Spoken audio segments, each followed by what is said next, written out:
coming. Now, if my memory serves me correctly, you go take a shower, and I sit in a wet spot and cry a little bit. Don't worry.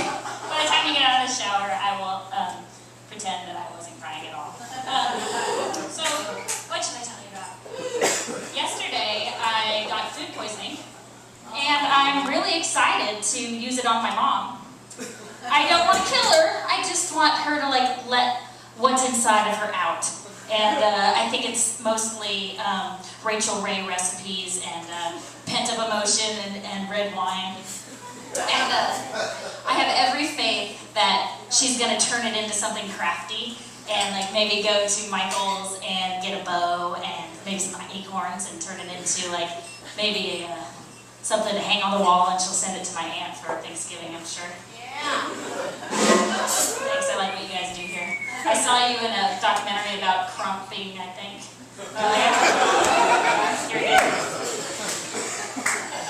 Anyways, speaking of throwing up, I'm probably the only person who's ever said that, speaking of throwing up. What was the defensive girl that with bulimia doing the bathroom after dinner?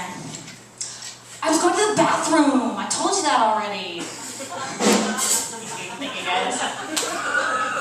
It takes a second for me to write a funny joke. Did you hear about that poor gal with toxic shock syndrome who burnt her take-home pizza? She left it in for way too long.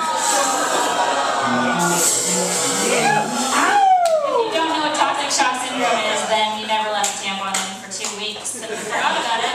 And didn't your mom ever tell you that bragging about your awesome memory is totally rude and makes other people feel good? So recently I heard that it was harder for guys. It's harder for guys to get laid than it is for girls. If a girl wants to get laid, she just puts it out there like it's on the buffet, and someone will come along, and if a gal wants to get laid, she's gonna get laid. If you're a guy, you either have to be kind of good looking, or you have to have a little bit of money, or you have to be really good at Dungeons and Dragons. That last one sounded funny to me too, but the guy at North Coast Role Playing assured me that that was the way it was. I believed him at the time. I went in there the other day, and that wasn't the kind of role-playing place that I thought it was going to be. And so he pretended to look for the bondage stuff for like a half an hour. I thought that was weird. But eventually I bought this 20-sided ball gag, and I chipped my tooth. So I'm going to go back and maybe get the 20-sided one.